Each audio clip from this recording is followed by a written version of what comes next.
Everyone says I'm lucky. Darnell, the young heir of a wealthy family, is head over heels for me. He pursued me relentlessly for 3 years, and on the night I finally agreed to be his girlfriend, he set off fireworks across the entire city, making a grand spectacle. Darnell has always been a free spirit, the kind of person everyone gravitates toward. No one had ever seen him truly care for someone before. But after we got together, he stopped going to bars and hanging out with his old friends. He had promised me that he would devote himself entirely to me. So, every day, he came home early to spend time with me. Everyone was betting on how long it would take for him to grow tired of our relationship, but for 3 years, he treated me with unwavering kindness. Last month, he even proposed. We've been together for so long. Everyone thought we were destined to be together, and so did I. But then, out of nowhere, he broke up with me. It was 2 weeks ago, on a morning like any other. I tied Darnell's tie and planted a kiss on his cheek. I smiled softly, "Go to work, now." As usual, Darnell kissed me back on the cheek. Then, casually, he said, "Let's break up." His tone was so nonchalant, as if he were commenting on the weather. I froze, thinking I must have misheard him. "What? Are you joking?" Darnell repeated himself, this time with complete seriousness. "Why?" This time, there was a hint of tenderness in his voice, but it wasn't directed at me. It was for someone else. I've fallen for someone else. She's different from you, lively, like a flame. I couldn't bear to hear more. Enough. Do you remember your promise? You said you'd love me forever, that you'd never betray me. Darnell laughed, his tone dripping with sarcasm. Natalie, how can you be so naive? You actually believed a man's words? Over the 3 years we were together, Darnell had gradually taken over his family's business. He had shed his youthful recklessness and become decisive and commanding. There was an air of nobility in his every move, making him stand out in any crowd. And now, that decisiveness was turned against me. With those words, Darnell left and never returned to our home. Looking back, the signs of his infidelity were there all along. Not long ago, he started staying out all night, his clothes carrying the scent of another woman's perfume. It was as if he was slowly reverting to his old, carefree playboy self. I had suspected his unfaithfulness.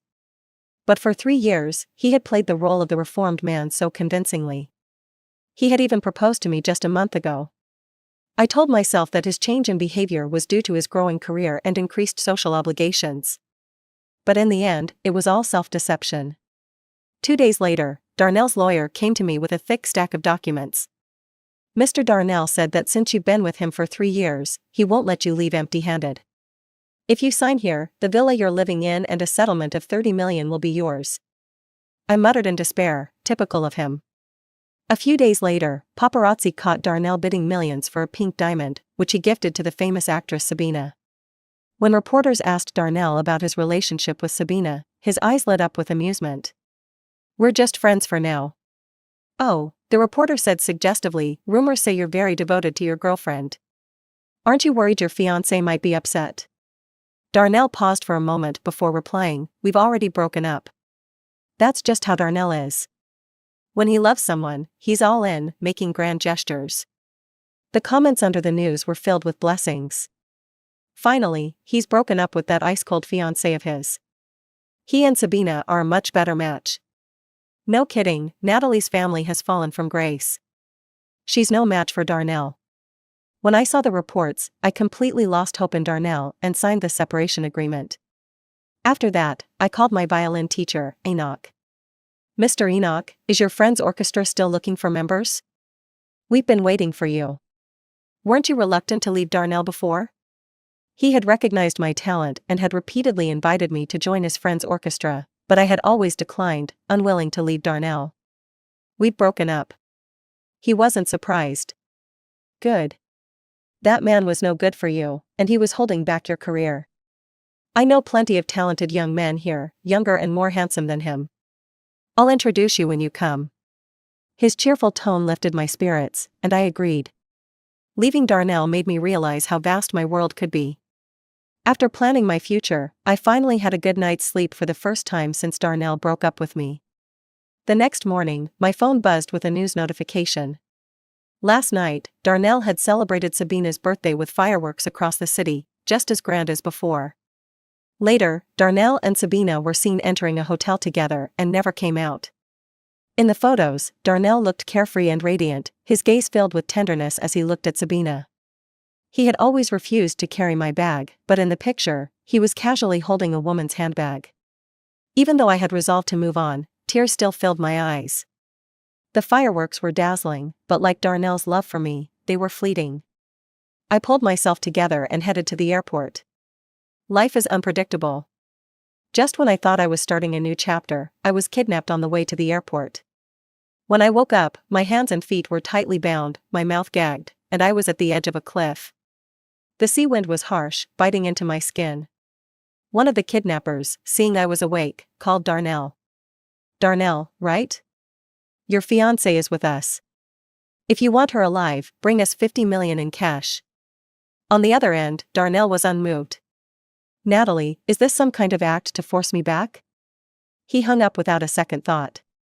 The hope in my eyes, which had sparked when he answered the call, dimmed as he coldly ended it. Darnell thought this was all a ploy to drag him back from Sabina's bed. The kidnapper was stunned. I thought Darnell was crazy about his wife. Why is he acting like this? "Boss, did we grab the wrong person?" The man with a scarred face frowned. "No, this is definitely Darnell's fiancée, Natalie." They weren't completely clueless. After checking online, they quickly figured out the truth. Damn it. That scumbag changed his mind, and now we've got the wrong person. The scarred man said, "Lee, call Darnell on video." That jerk's moved on. He's probably still in bed with another woman. A video call won't change anything. The scarred man gritted his teeth. They were together for 3 years. I don't believe Darnell would really abandon her. Again, Lee called Darnell, but he hung up. He called again, and again, Darnell hung up. On the third try, Darnell finally answered, his expression annoyed. "Natalie, are you still at it? Can't you stop with this act?" His hair was disheveled, his shirt slightly open, revealing love bites on his collarbone, as if someone had staked their claim. The background was a hotel room, with clothes scattered on the bed. Someone whispered something in his ear, and his tone softened. "Be good, I'll be done soon." The camera angle was narrow, so I couldn't see the person beside him, but I noticed a small red mole on her ear. It was Sabina. In this life-threatening situation, it didn't matter who Darnell was with. I just hoped that, for the sake of our 3 years together, he would believe me this once and save me. Lee pushed me to the edge of the cliff. "We're real kidnappers, not actors. Transfer 50 million to our account, or we'll make sure your woman dies a gruesome death." Darnell's brow furrowed, but then he laughed. "Natalie, where did you find these actors? They're really committed to the act." This angered the kidnapper, who pushed me even closer to the edge. "I told you, we're not actors. This isn't a game." The sea wind whipped around us, and I felt like a bird caught in a storm, teetering on the brink of falling. Tears welled up in my eyes as I pleaded with Darnell, shaking my head desperately. "I'm not acting. Please, believe me just this once. I'm still young. I have a future ahead of me. I don't want to die in the cold, dark sea." Darnell's eyes were filled with disgust. "Natalie, you're such a good actress. It's a shame you're not in the movies." The kidnapper grew even angrier.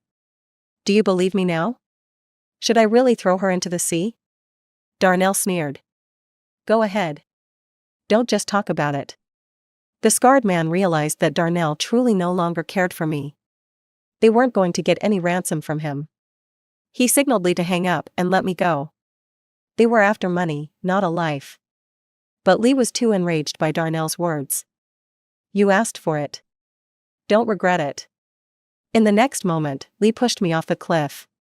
Out of the corner of my eye, I saw Darnell's mocking smile turn to shock, his eyes wide with disbelief. In the air, I heard his desperate scream, "Natalie." Or maybe it was just my imagination. I plunged into the sea. Every part of my body felt shattered, the pain unbearable. The water was so cold. As I sank, my vision darkened. The air in my lungs grew thin, and I lost consciousness. When I woke up again, I was in a hospital, my body wrapped tightly like a mummy. Beside me sat a handsome man. He was reading a book, his demeanor calm. My movement caught his attention. "You're finally awake." His composed expression softened slightly. I asked, "Who are you?" The man was taken aback. "You don't remember me?" I tried to recall, but my mind was blank. The more I tried, the more my head hurt. The man took my hand, his voice gentle. "Natalie, it's okay if you can't remember. Just know that I'm your boyfriend, and that's enough." "My boyfriend?" The man saw the doubt in my eyes and spoke firmly. "Yes, I'm your boyfriend." The man introduced himself as Otis. He showed me photos of us together. In the pictures, a young couple smiled brightly at the camera. The man before me was taller than the boy in the photo, his shoulders broader, his face more mature and defined. His overall demeanor hadn't changed much, he still gave off a clean, serene vibe. But his eyes were deep and inscrutable. When he looked at me, though, his gaze was filled with tenderness. Otis gave me a strange, contradictory feeling. He told me I had fallen into the sea by accident and that he had saved me. He also said that my family had passed away and that I lived with him. I was puzzled. "Why are all these photos from years ago?" "Because I was in a car accident and was in a coma for several years. During that time, you never left my side," Otis said softly. "Now, it's my turn to take care of you." His simple words felt like the most beautiful love poem, and my ears grew warm. "It must have been hard for you." Otis leaned down and gently hugged me. "You've been through more than I have. If I could, I'd take your pain for you." His cool, refreshing scent enveloped me, and I realized I didn't feel the slightest bit of discomfort in his embrace. My body relaxed completely, and my cheek instinctively nuzzled against his. I began to believe that he really was my boyfriend. After I woke up, Otis stayed by my side constantly, as if I were some precious treasure he had recovered. "Don't you have a job?" Otis smiled. "My most important job is taking care of you," he said as he peeled an apple for me. "Also, you used to call me Otis." I thought calling him by his first name would feel awkward. But when I said it, it felt natural and intimate, as if it had always been that way. I must have called him that before. Over time, as my body slowly recovered, I began rehabilitation. That's when I understood what Otis meant by, "I've been through more than you." Rehabilitation wasn't just hard, it was agonizing, even despairing at times. It felt like walking through a dark tunnel with no end in sight. But Otis was always there, a guiding light urging me forward. After countless failures, I felt hopeless and even resented him for his constant encouragement. One day, after falling during a session, I stayed on the ground, refusing to get up. When Otis tried to encourage me, anger and frustration overwhelmed me. Otis didn't understand how much pain I was in. All he could say was, "You'll get better." "I've been through this too." In a fit of rage, I bit his arm. My teeth sank into his flesh, and for a moment, I felt a twisted sense of satisfaction. Only when I tasted blood did I realize what I had done. I apologized profusely, but Otis simply kissed away my tears. "Because you're Natalie, you can do anything to me." His eyes were filled with forgiveness, as if no matter how badly I treated him, it was okay. Filled with guilt, I pushed myself even harder in my rehabilitation, for both our sakes. A year passed. Finally, I could walk and run like a normal person. On the day I was discharged, Otis proposed to me. Of course, I said yes. I moved back into the home we had shared. As soon as I entered, the staff greeted me warmly and familiarly. "Welcome home, miss. We're so glad you're okay. We've been worried about your health." Their faces were unfamiliar, and the house felt foreign to me. I even had to ask the staff where the bathroom was. I told myself this was normal. After all, I had lost my memory. Though the house felt unfamiliar, the decor was exactly to my taste, I must have arranged it myself. The staff also knew my preferences, remembering what I liked to eat and what I didn't. But when I entered the walk-in closet, a strange feeling crept over me again. The spacious closet was mostly filled with my clothes, with only a small section for Otis's. But all my clothes still had their tags on, they were brand new. There was no trace of my past life here. "Do you like these clothes?" "I had my secretary buy them in your size," Otis said, appearing behind me unexpectedly. "Where are my old clothes?" Otis replied, I donated them. You always liked wearing the latest styles. You never kept out-of-season clothes. I wondered if I had really been that wasteful. Don't you like them? I can take you shopping tomorrow to pick out new ones. Looking into Otis's gentle, caring eyes, my doubts melted away, replaced by guilt. He had always been so good to me. Even if my parents were still alive, they couldn't have treated me better. I shouldn't have doubted him. I'm sorry. Otis guessed what I was thinking. He hugged me gently. His voice was soft as he spoke. It's okay. You've lost your memory. It's normal to feel sensitive. With my cheek against his chest, I could hear his heartbeat, steady and reassuring. 6 months later, Otis and I got married. I had no family, and Otis wasn't close to his either. In all the time we'd been together, he had never mentioned his parents. He didn't bring them up, and I didn't ask. So, we decided to have a destination wedding. Otis was a gentleman, except in the bedroom. His calm eyes hid an undercurrent of possessiveness. When I looked at him, he would kiss my tear-stained eyelids. Don't look. This side of me is ugly. But Otis was still Otis, even if he had stepped down from his pedestal and into the mundane world. I didn't dislike this side of him. After all, I wasn't the only one who found joy in it. Life after marriage with Otis was peaceful and happy. Otis had started a company, and his work was sometimes busy, sometimes relaxed. As for me, it seemed I had a natural talent for music before losing my memory. With the help of a violin teacher Otis hired, I picked up the instrument again. Later, I joined an orchestra. A year into our marriage, we welcomed a lovely daughter, Elaine. Our little family of 3 was full of joy. But 2 years later, Otis's father fell seriously ill, and he had to return home that very night. I could tell Otis didn't want me to go with him, but he also didn't want to leave me alone. He was terrified of being apart from me for too long. The accident I had been through seemed to have left a deep scar on him. He was afraid of losing me. Since the accident and my memory loss, we had never been apart for more than 2 days. When I traveled with the orchestra for performances, he would accompany me. When he went on business trips, he would take me along. Every time I finished work, Otis would always be there to pick me up, right on time. My colleagues often teased, "Your husband is such a clingy sweetheart."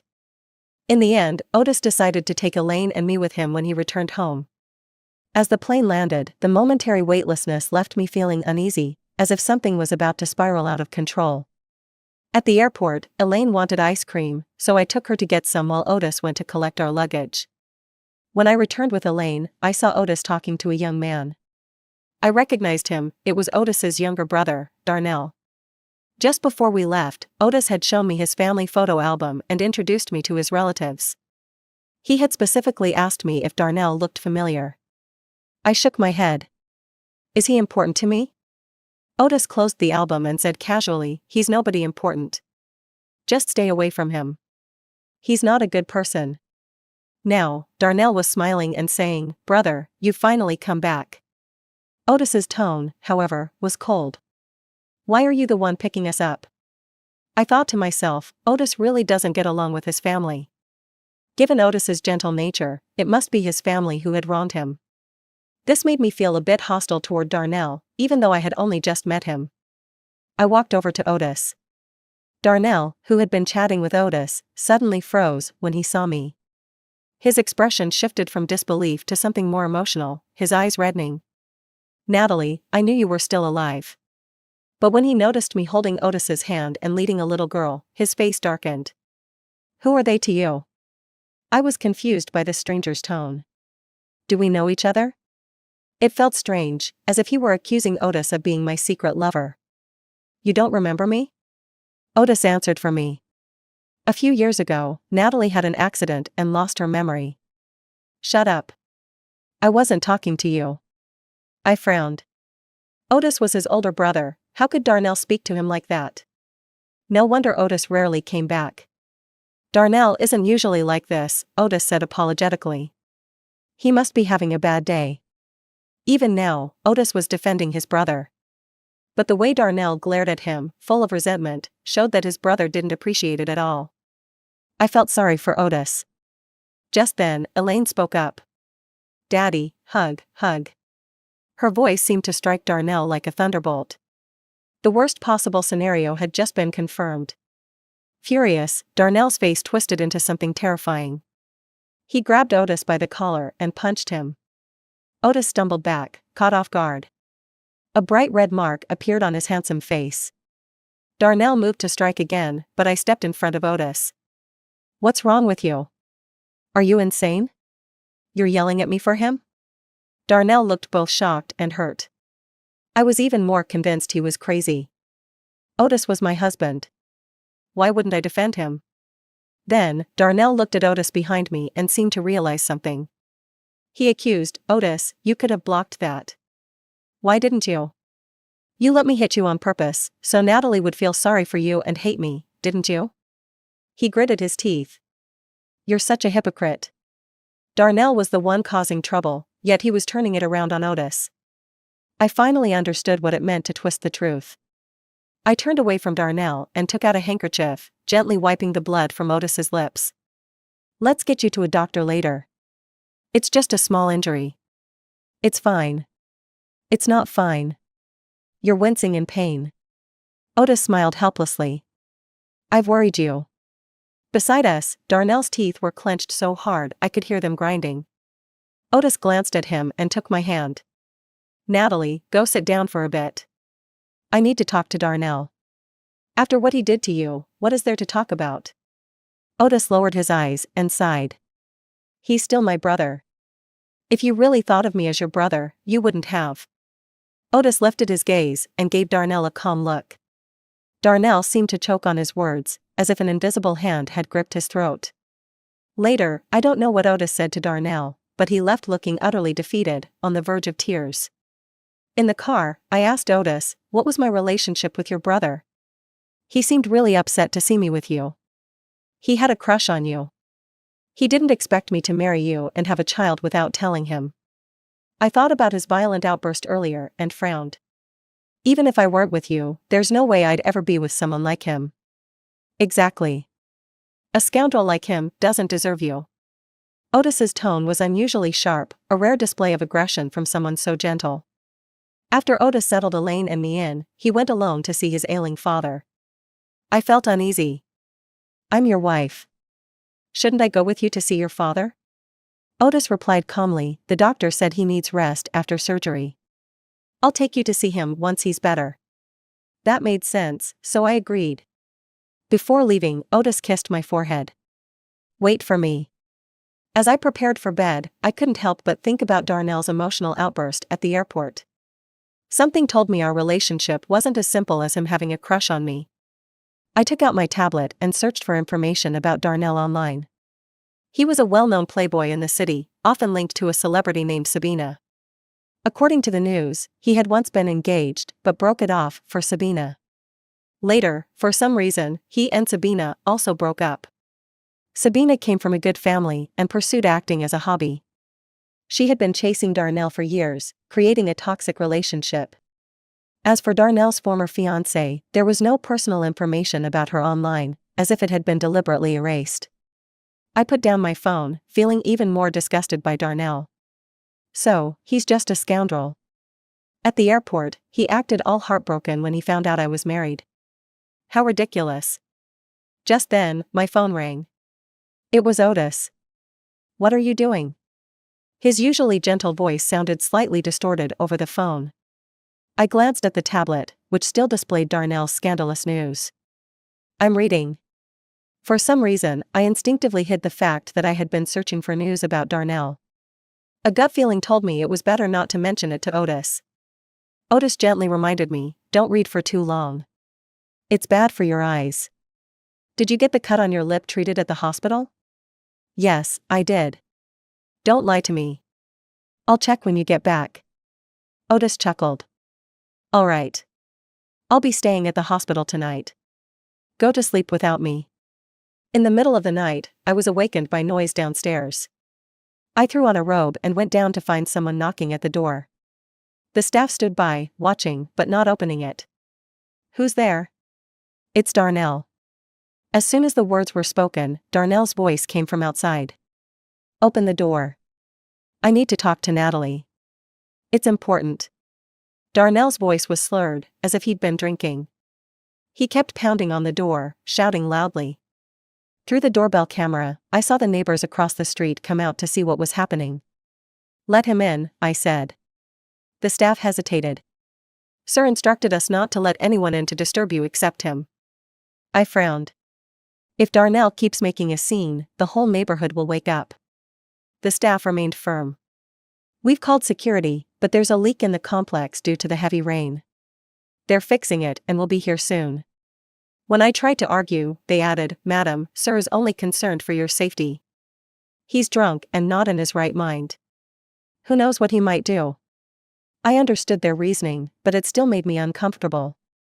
Otis cared about my safety, but with the staff here, what harm could a drunk Darnell possibly do? Besides, we had no grudge between us. He had no reason to hurt me. For a moment, I felt suffocated. I was like a bird in a cage, well cared for and safe, thinking I was happy. But when the bird wanted to see the world outside, it realized it had no freedom. I knew I shouldn't think so poorly of Otis. After all, he had always been so good to me. Yet, the thought lingered, growing like a seed taking root, its vines twisting around my heart, causing a dull ache. Suddenly, I felt rebellious. If you won't open it, I will. I pushed past the staff and opened the door. Darnell, caught off guard, stumbled in, still in the middle of knocking. It was pouring outside. He was drenched, his clothes muddy, as if he'd fallen. He looked even more pitiful than he had earlier, like a drowned dog. When Darnell saw me, his eyes lit up. Natalie, you finally agreed to see me. I need to tell you, your husband is no good. I took a subtle step back. You came here in the middle of the night, drunk, just to badmouth Otis? No, your husband is really no good. He's a complete liar. He's been. Enough. A cold, icy voice cut through the air. Otis had returned. Weren't you supposed to be at the hospital with Father? Is this why you came here behind my back, to turn Natalie against me? Otis's expression was dark as he slowly rolled up his sleeves, revealing strong, clean forearms. In the next moment, he grabbed Darnell by the collar. The fabric tightened around Darnell's throat, cutting off his air. He gasped like a fish out of water, his face turning red as he weakly struggled against Otis's grip. Otis's face was calm, as if he were looking at a dead fish. He twisted his wrist slightly and punched Darnell in the face. Again and again. Darnell's face was soon covered in blood, but Otis didn't stop. This was the first time I had seen this side of Otis. Dark, violent, and utterly detached. The staff were too intimidated by his cold aura to intervene. When I finally snapped out of my shock, I shouted, Stop. You're going to kill him. Otis froze, as if someone had hit pause. He turned to me, his expression softening. I'm sorry. I didn't mean to scare you. His voice was as gentle as ever. But I felt a pang of fear and confusion. How could someone switch between cruelty and tenderness so effortlessly? Did I really know the man I shared a bed with? Otis dragged Darnell outside. The door closed behind them. His cold voice drifted in faintly. I've wanted to do this for 5 years. Darnell, don't push your luck. If there's a next time. The rest of his words were lost in the wind. After the commotion, I couldn't sleep. I sat on the couch by the window, feeling lost. Otis took a shower, washing away the blood and leaving only the scent of the shower gel I liked. Then he came to sit beside me. Why aren't you asleep? I countered, what about you? Weren't you supposed to be with your father? Why did you come back? Because of the thunder. I was terrified of thunderstorms. He had come back for me. The anger I had been feeling earlier, like a pufferfish ready to burst, slowly deflated at his words. I sighed. Otis, I feel like I've never really known the real you. Did I scare you earlier? Otis looked at me. Natalie, the person you know is the real me. Because I care about you, I hide my darker side and try to show you the best parts of myself. But if someone tries to come between us, I won't hesitate to use less peaceful methods to deal with it. Otis's expression was sincere.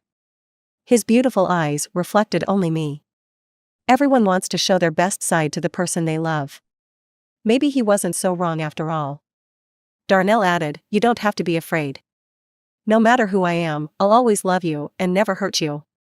Our relationship won't change because of me." My anger dissipated a little more. Then what was Darnell talking about?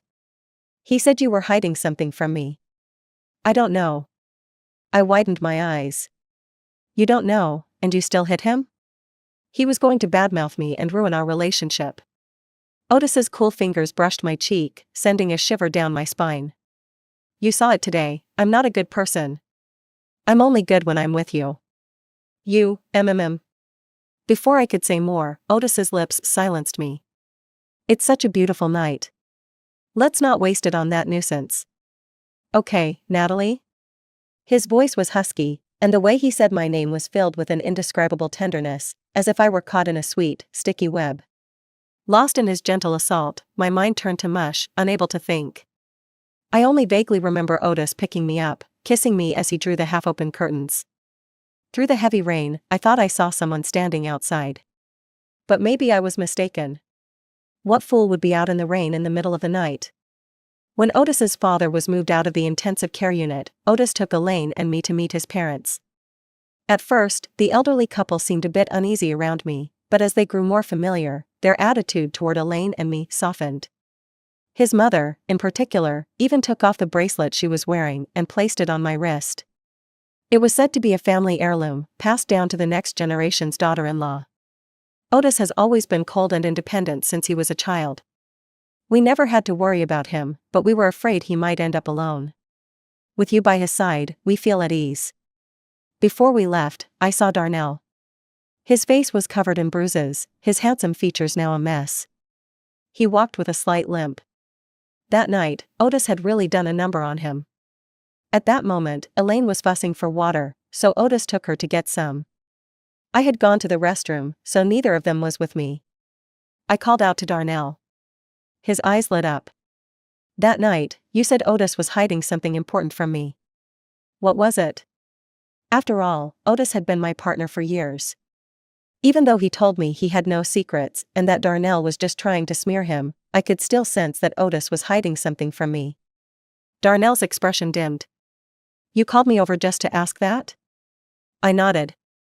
Darnell closed his eyes in pain. Yesterday, when Otis had just a scratch on his lip, you were so worried. But look at me, I'm beaten to a pulp, and you don't even care. You weren't like this before, Natalie. You used to care about me. Thinking about the information I had found online about Darnell's Playboy antics, I replied bluntly, maybe I was just blind back then. Darnell's expression grew even more pained. He smiled bitterly. I brought this on myself. I pressed him. What were you trying to tell me that night? Darnell said, it was nothing. I was just drunk and causing trouble. I'm sorry for disturbing you. Really? I scrutinized him. Darnell avoided my gaze and forced a smile. Yes, really. As I was about to walk past him, a woman's coquettish voice called out from nearby. Darnell. Don't walk so fast. Wait for me. When she reached us, she took one look at me and stumbled back, her face turning pale. Natalie. Are you a ghost? It was Sabina, the woman who had been entangled with Darnell for years. I had seen her information when I was searching for news about Darnell. Shut up. Of course, she's real. Darnell snapped, his face darkening. And can you stop following me? You make me sick. Sabina ignored him and continued to scream hysterically. You're alive. How are you still alive? Why are you still alive? Darnell frowned. This is a hospital. Can you stop making a scene? I had no interest in getting involved in their drama and turned to leave. As I rounded the corner, I saw Otis waiting for me. He took my hand. Let's go. Otis, you saw me talking to your brother just now, I said, studying his profile. Aren't you worried he'll badmouth you to me? I don't want any misunderstandings between us. If you have doubts, it's better to clear them up with him, Otis said calmly. Besides, I've done nothing wrong, so I have nothing to fear. Otis's confidence made me feel like I was overthinking things. A few days later, his father was discharged from the hospital. To celebrate, Otis held a family dinner, and Sabina showed up. Darnell frowned. Why is she here? Servants, get her out of here. Several staff members approached Sabina. Mr. Darnell doesn't want you here. Please leave. Sabina was furious. Darnell, you said you loved me. Why are you pushing me away? What does she have that I don't? When she was dead, you couldn't forget her. Now that she's alive, are you going to? Enough. Darnell glared at her, then turned to me, flustered. Natalie, don't listen to her nonsense. I broke up with Sabina 5 years ago. She's the one who keeps clinging to me. Sabina's face twisted in anger. She hadn't expected Darnell's first reaction to her outburst to be defending me. I was confused. 5 years ago was when I had my accident. Coincidentally, that was also when Darnell broke up with Sabina. Was my accident connected to them? Otis, who had been silent until now, finally spoke. Enough. This is between you and Sabina. Don't drag Natalie into it. He gave Darnell and Sabina a cold look. Though his gaze was calm, it felt like a heavy weight pressing down on them, silencing them. Otis and I went to the living room. Even as we walked away, I could feel Sabina's venomous glare on me. I had a feeling this wasn't over. Sure enough, the day before Otis and I were set to leave for abroad, Sabina sent me a text. Natalie, don't think you've won. Your so-called happy life has been a complete lie from the start. I asked her what she meant. Sabina wanted to meet at a cafe, but I refused. I hadn't forgotten the hatred in her eyes that day. Curiosity kills the cat. While the truth was important, I had already died once. My safety mattered more. I figured Sabina hated me so much that she'd tell me the truth even if I didn't meet her. As expected, after I replied with "say what you want or don't," she sent me a file. The truth you want is in here. My rational side warned me that this was a Pandora's box. Opening it might shatter my happy life. But I didn't want to live as a fool. I opened the file. The truth that had been hidden from me for 5 years slowly unfolded. It turned out that my boyfriend wasn't Otis, but his brother, Darnell. My fall into the sea wasn't an accident, I had been kidnapped. When the kidnappers demanded a ransom, Darnell, lost in Sabina's embrace, chose not to save me. No wonder Darnell had been so desperate to tell me the truth when he was drunk. But when he sobered up, he avoided the topic. He was afraid I'd hate him if I knew the truth. And Otis, the man I trusted most, had deceived me the most. I gripped my phone tightly. My seemingly perfect life was built on lies, and now it was crumbling. I didn't regret learning the painful truth. Facing the pain was better than living as a fool. After all, pain fades with time, like a wound that eventually heals, even if the process is agonizing. Otis entered the room. He had already packed our luggage and, seeing me still sitting on the couch, didn't scold me for not packing. Instead, he asked gently, "Do you need me to help you pack?" Otis was as tender as ever, but now he felt like a stranger. "Otis," I called his name, "we need to talk." I showed him the file Sabina had sent me. Otis glanced at it and set it aside, his expression calm, as if he had been expecting this day. "Do you have anything to say?" Otis sighed softly. "Natalie, those aren't happy memories. It's better to forget them." I insisted, "This is my life. I have the right to know the truth." "You were badly hurt back then. I was afraid that knowing the truth would break you. I wanted to wait until you were stronger before telling you. Later, I became selfish. I thought it would be nice if your heart belonged only to me." Otis explained calmly. "But I never planned to hide it from you forever. The day I brought you back home, I was prepared for you to find out." Otis was surprisingly candid, his eyes clear. The words of reproach on my lips suddenly felt hard to say. "So, who are you really to me?" Otis said we had grown up together and were very close. If nothing had happened, we would have gotten married. On my birthday, he had planned to confess his feelings to me but got into a car accident and was in a coma for 3 years. When he woke up, I was already Darnell's girlfriend. It took him 2 years to recover, and he had no intention of disrupting my life. But when he saw how unhappy I was, he came back for me and, by chance, saved me. "I just brought you back to the path you were meant to be on, Natalie." I whispered, were you so sure that if nothing had happened, I would have chosen you? We were meant to be. I belong to you, just as you belong to me. His tone was calm, but there was a hint of obsession beneath it. If you really had no feelings for me, you wouldn't have stayed with me, even if I told you I was your boyfriend, right? He had a point. But it didn't change the fact that my happiness was built on lies. I pressed my lips together, my face pale. I need some time to process all this. All right, we'll go home later. Otis, noticing how pale I was, poured me a glass of honey water. Natalie, I'm sorry. This time, I've hurt you. I turned my head away, avoiding his gentle gaze. I was afraid I'd soften too easily and forgive him. I met Darnell at a cafe.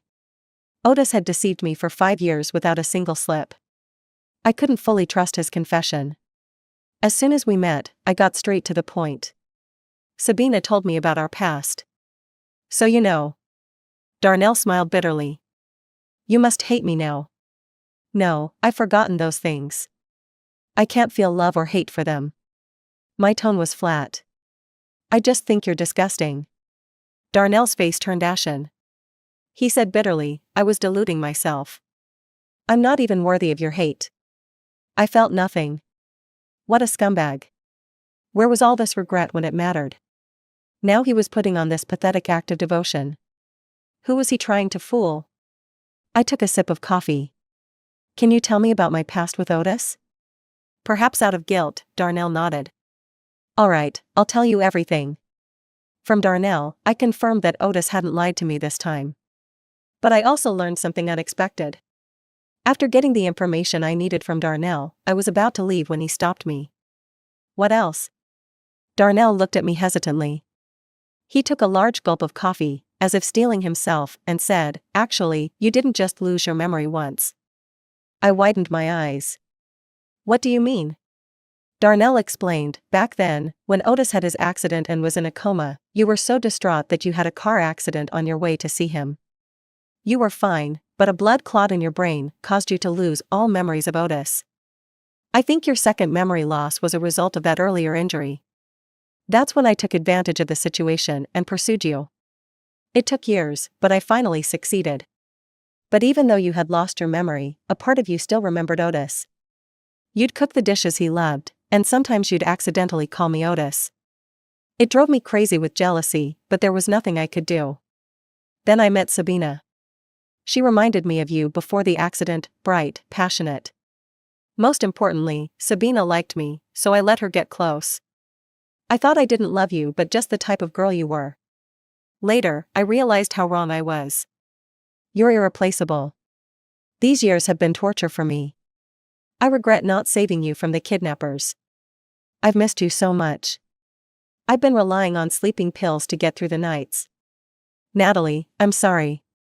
Darnell covered his face, his expression filled with pain. Seeing him like this, I felt nothing but disgust.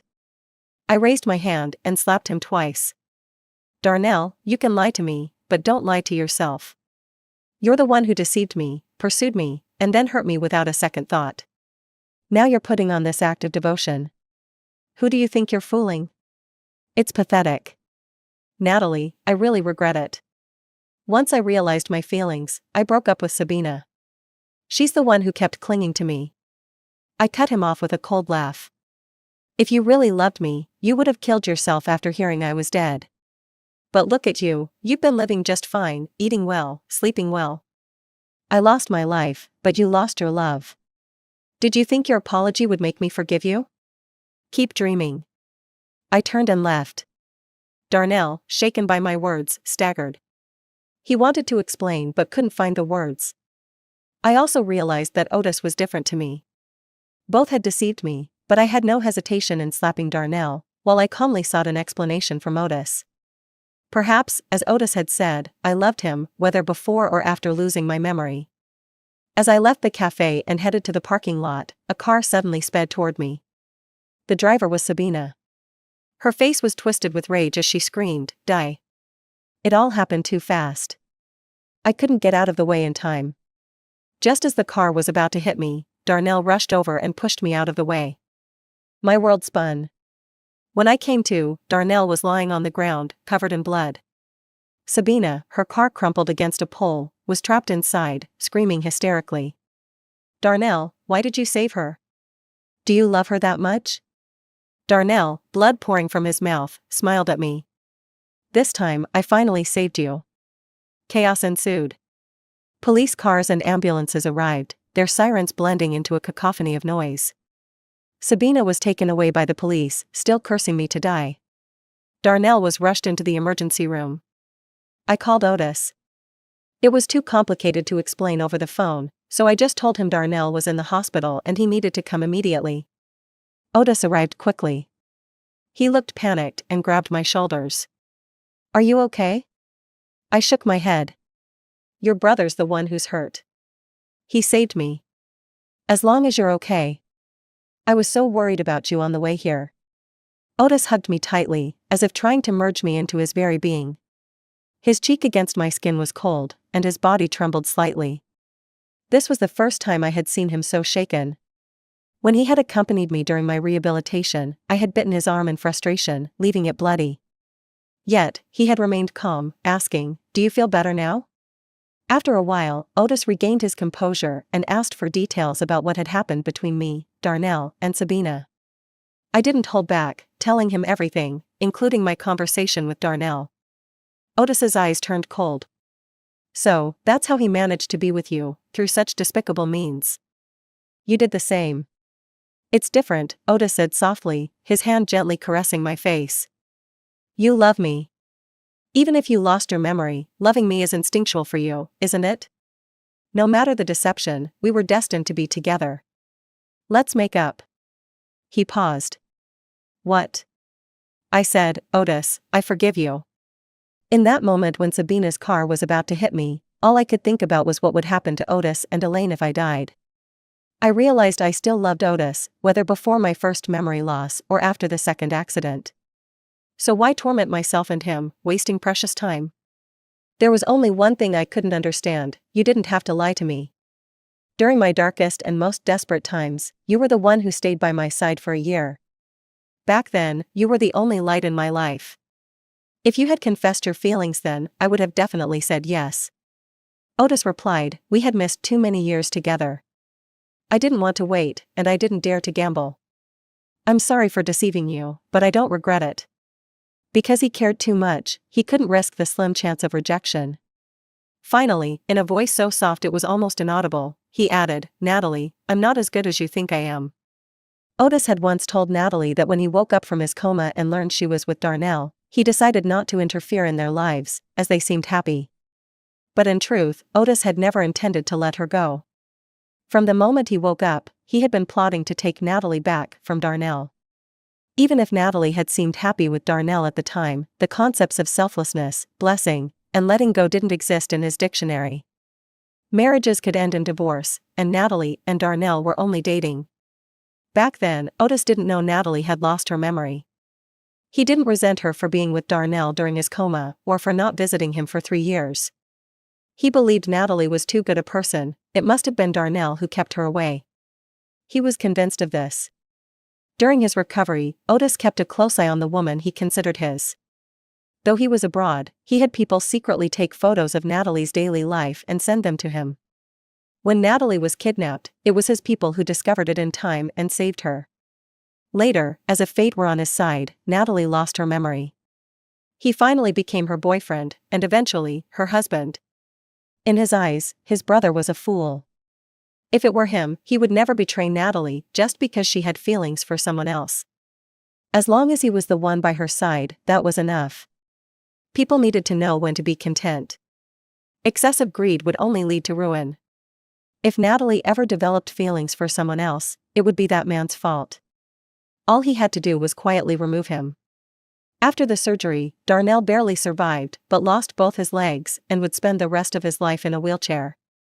Sabina, charged with attempted murder, was sent to prison. Darnell's family was furious at Sabina for ruining their son's life and took revenge on her family. Once a powerful family, they soon fell apart and went bankrupt. When Sabina was eventually released from prison, she would face a life of hardship. Before leaving, I went to see Darnell. The once proud young heir of a wealthy family now looked a decade older, his hair streaked with gray. His eyes were filled with weariness and despair. When he saw me, a glimmer of life returned to his gaze. "You came," he said, awkwardly covering his empty lower body with a blanket. "I don't regret saving you. To me, your well-being is more important than anything." Otis said coldly, "You should have saved her. If it weren't for you, she wouldn't have been targeted by Sabina in the first place." Darnell's expression darkened. He smiled bitterly. "You're right. If it weren't for me, she wouldn't have suffered so much. It's all my fault. Natalie, can you forgive me for what I've done?" I looked away. "It's all in the past." Seeing him like this, I didn't feel the need to talk about forgiveness anymore. I simply let go. After returning home, Otis and I resumed our peaceful life. One night, I suddenly remembered everything from the past. I dreamed of the birthday party years ago, when I learned Otis had been in a car accident and might not survive. I remembered how devastated and lost I had felt. That day, I had sensed Otis was going to confess his feelings to me. I wore my favorite dress, did my makeup, and asked a friend to capture what I thought would be one of the happiest moments of my life. But instead of his confession, I received news of his accident. My family situation was complicated. After my mother passed away, my father quickly remarried, and my grandfather took me in. I was already in my teens, mostly living at school, so I wasn't particularly close to my grandfather's family. Otis and I had grown up together, and he was the most important person in my life. I was overwhelmed with emotions, grief, panic, confusion, and my mind was a mess. On that rainy night, as I drove to see Otis, I got into a car accident. Later, I became entangled in that toxic relationship with Darnell. Otis was right. His lie had only brought me back to the path I was meant to be on. We were supposed to be together all along. "What's wrong, darling?" Otis woke up and saw me sitting with a small nightlight on, my back to him. "Nothing, just a bad dream," I mumbled. Otis gently patted my back, as if comforting a child. "It's okay. I'm here." I turned and hugged him. "Yes, you're here. Everything was just fine." The end.